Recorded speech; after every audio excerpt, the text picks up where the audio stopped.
Unmade. Can you tell us a little bit about Unmade? So I know you've kind of evolved quite a bit in the last few years. Yeah, so I mean, I guess the first thing is, I remember all the articles you've written over the years. So thanks for following us and supporting us in that regard. And I suppose we've been through a number of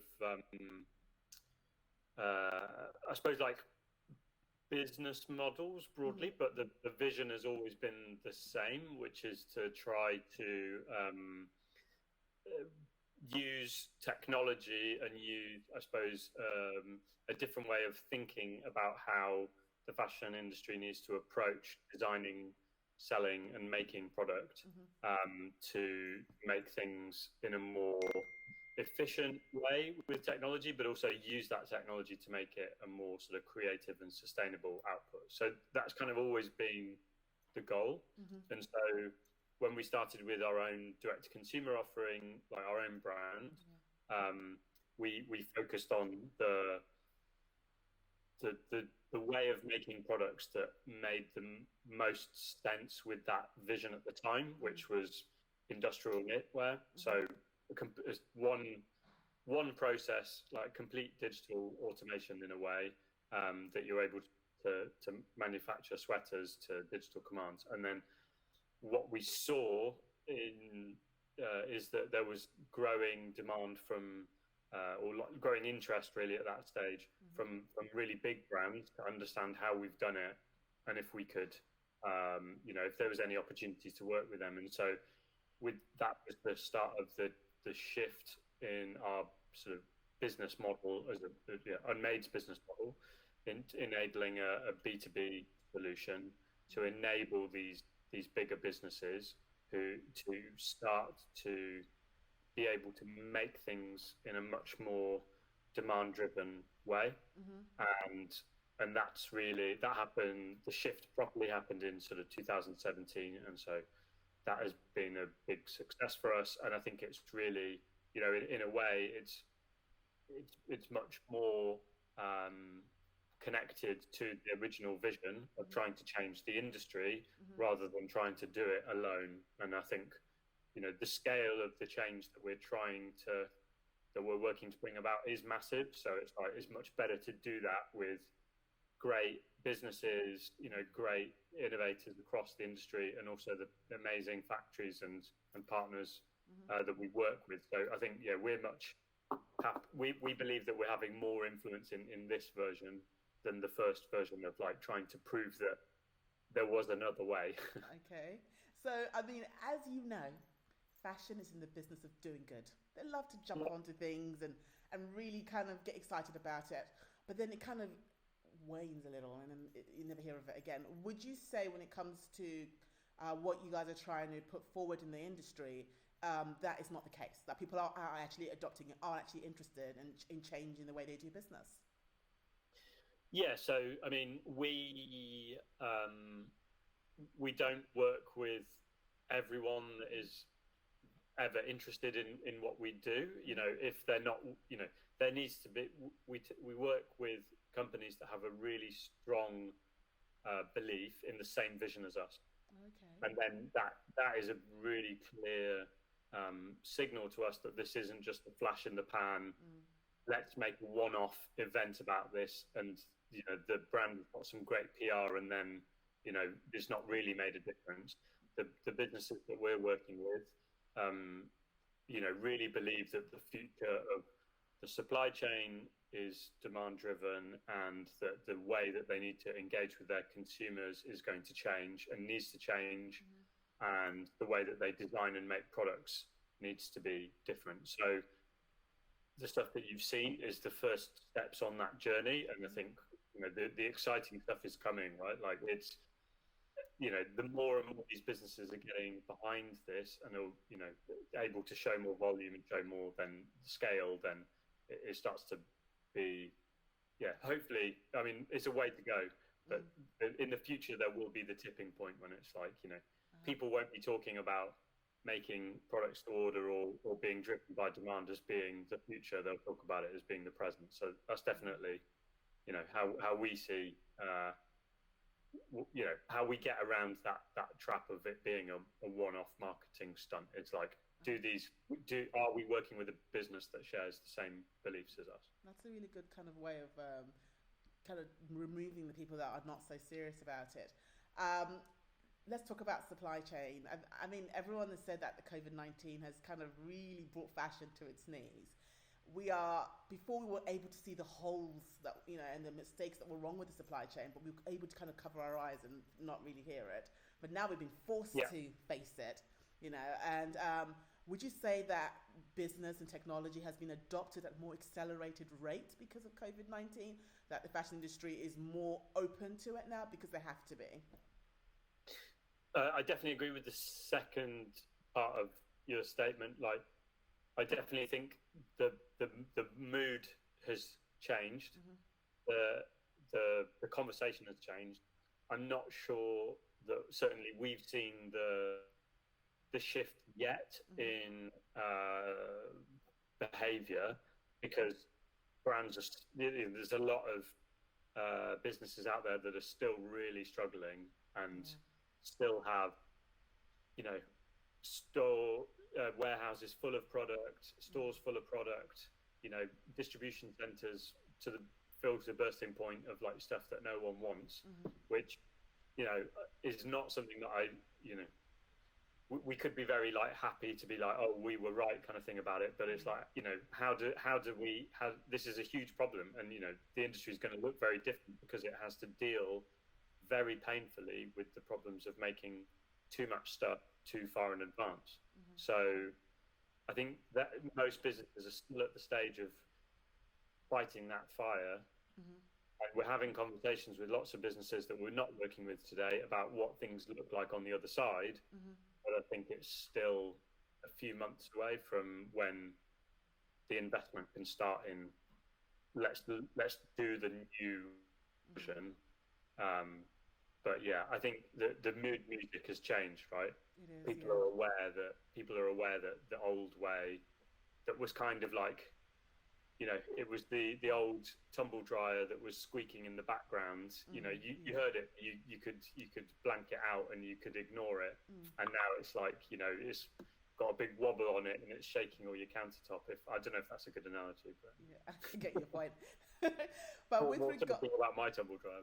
But with regards to on demand, do you see yourself that big companies can adopt this type of kind of manufacturing? Because it's not an easy one for businesses. Let's say like Arcadia or H&M, to suddenly change how they produce and so forth. I'm not sure I fully agree, right? I think in a way I think mass customization, the kind of like business model of on demand is the first word there is key. It's like mass. And I think it should be much easier for bigger businesses to adopt, because the ability to invest, to have budget to innovate should be higher. I'm not sure that like Arcadia is the dream business to deal with some of that, and we're seeing brands that are much more known for developing their own products, and are known for innovating on that product innovation piece as the ones who are really running with this. But I think it worked best at scale. Smaller businesses are more open to trying and innovating because they have a real imperative to grow. But I actually think the people with the biggest ability to change are the big businesses. I just think that to date, and again that may be changing, I think to date they have struggled to shift out of business as usual. I mean, I've asked this question quite a lot to big businesses, like, why they don't change their ways. And one thing they do say is that they don't have the money for R&D. Like, you've got other industries such as sports industry, the military even, have always got R&D, always looking into how they can better a product. But the fashion industry, one of the industries that don't do that. I mean, very rarely do they do that. And if they do that, they don't share that information with anybody. So therefore, they're the only ones who have that. And then that's the end of that, really. Do you see this being something that can be changed, maybe? Yeah, I mean, I think I completely agree that there are many people in these big businesses that don't have the budget at their disposal to do that. But that is at a certain level of business. If you go up the senior leadership, there are people who are able to make that decision, and I think the value attached to innovating on the business model is low, right? Like historically, Yes. and that's for a number of reasons. Fashion was there were lots of challenges in where margin was going in the industry. It was increasingly margin was dropping, inventory was growing, so the signs were there, but actually it's expensive to invest at the scale. But I also think it doesn't take a lot to invest in a first step, and I think that's where there's been like a collective blindness maybe to exploring new models and talking about that, and a willingness to test and maybe not work all the it won't work, it might fail. But I think it's also if you've got a big business that's making a lot of money, Yes. then why would you risk it? That is true. And when you say that, it reminds me of what your partner said, Ben, when in his interview, when he said, a company is only sustainable depending on how sustainable their customers are. And I thought that was such on point, because it's true. Sustainability is a great idea, but to actually push through, you need the conscious consumer to be able to push those brands and force them, I guess, to be more sustainable. I mean, talking about sustainability, have you found that technology has played a key role in helping brands be sustainable, especially like your technology? Yeah, I mean, I think there's even the most sophisticated stuff out there, I would say, has a long way to go to be truly sustainable. And that's projects we're involved in, and also projects we're not involved in, that are held up as being sustainable. And I think that's because it is such a complex, overall system change. And, a lot of the effort and the energy, to some extent rightly, has been focused on material innovation around sustainability. Like, how can we modify the way that the material we put into shoes to be recyclable, or the way that we make an individual product to have better use of cutting machines that has less waste. But I think it's still, that's kind of like trying to put out the small fire over here where there's the huge fire raging in the background, which is that even if you make a 10% improvement by changing the material, if you're making 30% too much stuff, it's like those two numbers, the total volume is way a bigger problem. So it's kind of like one step forward, two steps back type of situation, would you say? Yeah, and it it's not to dismiss it. I think it's important. It's like, the British cycling team, when they won all the gold medals, were always about marginal gains. Like, shave off half a second here, shave off a millisecond there. Like, all these things need to happen. Like, we need to do all these things at the same time, and that's why it's overwhelming, I think, for businesses to know where to start, right? And I think the big thing is, if we can reduce the fact that we're making too much of the wrong stuff, then it gives us the headspace, I think, to then start to get into the detail on, like, how do we make the products better as well. So what challenges would you say you faced? So I know nothing is easy, nothing is so straightforward. There's always something, a roadblock of some sort that will be like, oh God, I never saw that coming. I mean, what challenges can you share with us that you say you'd faced so far? Yeah, so I think that the real big one is, as we talked about earlier, finding other businesses that really share our vision and share that desire to invest and to innovate and to risk, to some extent, put their brand out there as being willing to try something different. That is a risky position. So more kind of businesses that are willing to take a risk and work with us. I think that is always a big challenge. And then I think the other thing is it's not the brands we work with in Unmade, it's the brands we work with Unmade and the rest of the ecosystem.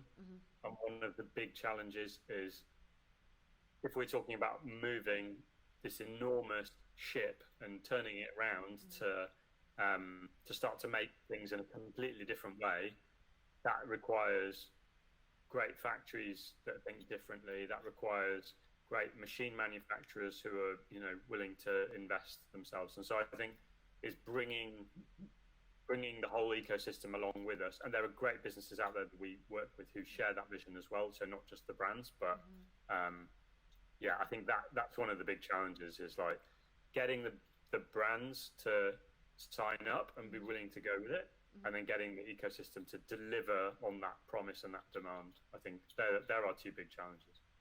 And with regards to working with other people, I know you guys collaborate a lot, and I wrote about you collaborating with Emery and Denison. Could you tell me a little bit about that collaboration? Are you able to do so?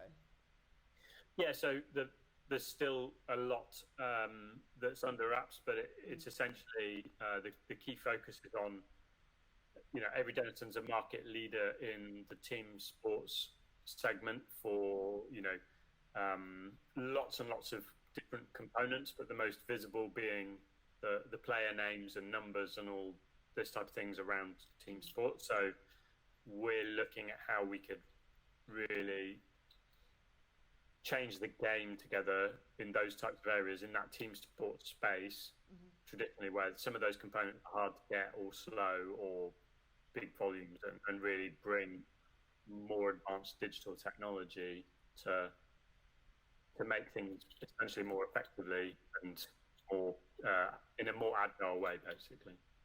If you were to convince the industry that customization is the way forward, I mean, how would you sell this to them? I mean, how do you sell it to them? If I knew all the answers to that, I think I wouldn't be saying that the first problem is we can't convince brands. Because I'm hoping that most of them are becoming a little bit more open, and a lot of them, because a lot of the new companies have got it in their DNA a little bit more than, let's say, the more traditional companies. And in my perfect world, I see like more future forward type of people going into these companies and changing the way they think. I'm hoping that education will play a role in this, and in kind of. So I completely agree. Education is definitely a key part of it, but step one is changing the way you think. Step two is changing the way you act. Yes. And I think we're seeing that there's definitely more people doing step one, but there's still not enough doing step two. And I think the only important thing, just to say to the question, I don't think we're going to convince the industry that customization is the thing. I think what we're trying to do is convince the industry that customizable manufacturing is the thing, and that means you can do customization by the consumer. That means you can do great stuff for teams. That means you can do individual things for stores. That means you can do 10 of one product and then 1,000 and then 10,000. All through that same customizable manufacturing supply chain that you make only what has been sold, and it's demand driven basically. So basically the role of a designer is going to change in this time.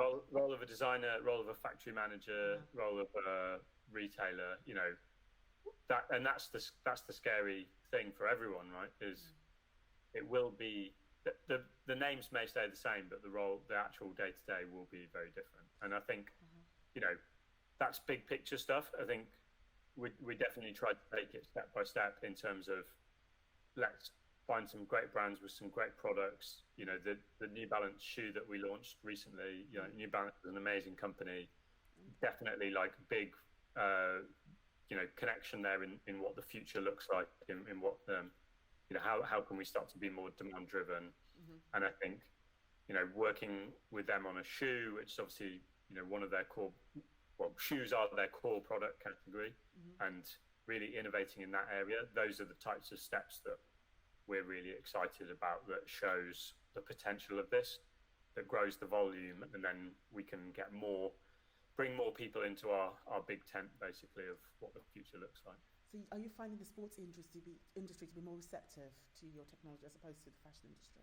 Yeah, I think it's also like the Apple Watch, right? Like Apple launched the Apple Watch as like a kind of a watch, and then they realized that it wasn't that compelling, and then they launched it for the sports industry, and then everyone was like, oh, for sports I've got loads of stuff, and now they're starting to talk about it for other areas again. And I think it's, sports is always an area of innovation, like performance, of pushing for the next thing. But I think we're definitely seeing like there's a lot of appetite in looking different from your competitors, whether that's an individual athlete or whether it's a team, and wanting to be the best and wanting to push ahead. And it's not the only area that we work in, but it's definitely one that we're seeing a lot of demand from.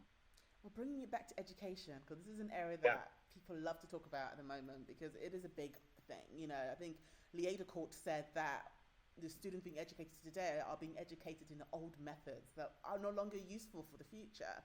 So, how do you hope that the education system will change in terms of how it teaches the future fashion designers and people who are going to work within the industry? Yeah, I hope it. Well, I think there's some very good things that we recently employed a recent graduate from last year who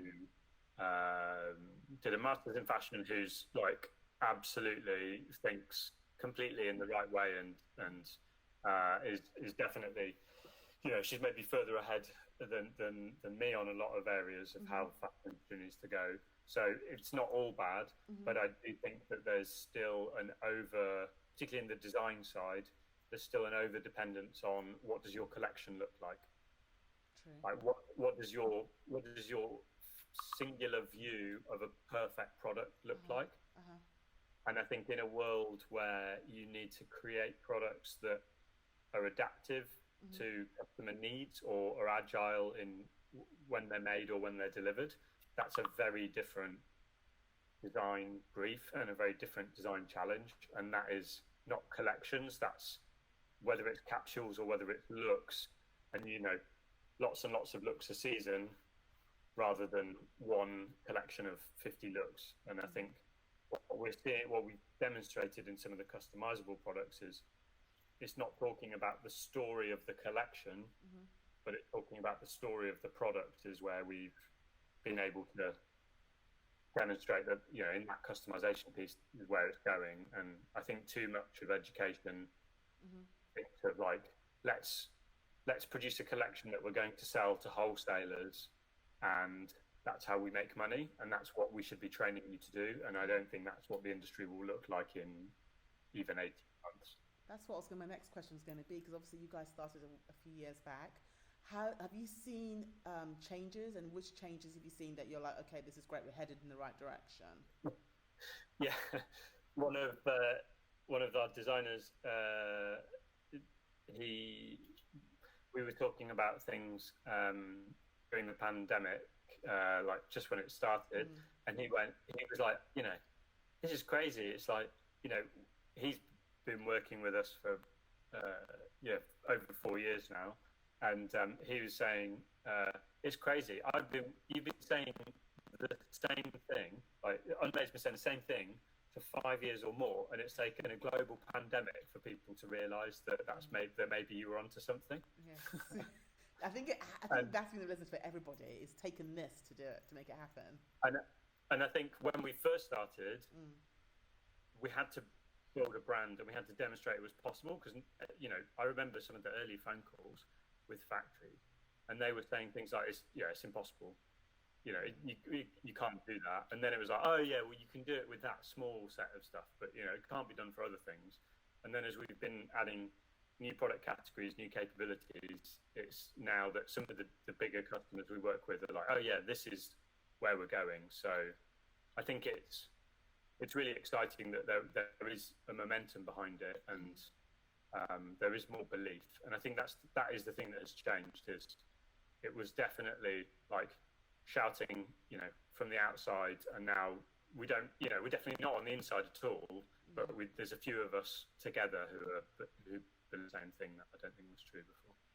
So do you think that the change is going to be driven by the consumer more than actually the industry itself? Yeah, I think it already is. And in a way, I'm sad about that. I think there are other industries where, Unilever or other businesses were more visionary of what the future really looked like, and were taking a a strong stance ahead of the market, and I've not seen that. Patagonia, yes, but they're still following the same business model. So I think there are outliers, but there isn't really that strong brand that took a stance ahead of consumer demand. And I think consumers are rapidly catching up. I think last year was a big turning point anyway, with Extinction Rebellion protests, and in the UK, like David Attenborough's documentaries and all this kind of stuff. So I think consumers are adapting faster than brands are able to adapt. But I think that also comes back to this thing that if you're making products 18 months ahead, how adaptive can you be? So I think that's, the great thing about fashion, and the great hope about fashion, is that fashion is designed to respond to consumer demands, albeit slowly. Yes. It's kind of like trying to teach your grandmother how to use the iPhone, a bit resistant, but then they get there in the end. That's great. I love that. I'm going to use that. That's kind of how I see it. Like my mum with the phone, she was terrible. Now she can move around a little bit. She's still terrible, but she's kind of getting the idea that she has to move along with technology. That's a great analogy. And so what are your thoughts? I'm not going to keep you too long. So what are your thoughts in terms of if a business wants to work with you or kind of be inspired by you? I mean, what advice would you give them? Because there's quite a lot of new businesses that are starting up and who are all about sustainability and all about trying to change the way fashion does business. So what advice would you give them? I think, it's a huge journey to go on. And I think make sure you're ready to go on that journey. There's going to be some bumps in the road, but if we're all convinced that that's the journey to go on, then let's go for it. I think we're really happy to talk to businesses, whether or not we're right or not. We would love to just understand other initiatives that people are taking, but I think we definitely see it as one step at a time, and taking a great product that you have, not the whole range, and working on that great product, how we can start to do that to demonstrate the first step. And then the next season, we could do 10 products. Next season, we could do, 1,000 products. So it doesn't need to be, all in one go that the change needs to happen. I think it's going to be step by step. And also, I think, we're happy that if there are other businesses out there that are not brands that are sharing our belief and pushing the market forward. We've been doing it for a long time, and we've been lonely for a long time. So it'd be great if there were other businesses that were carrying the same torch.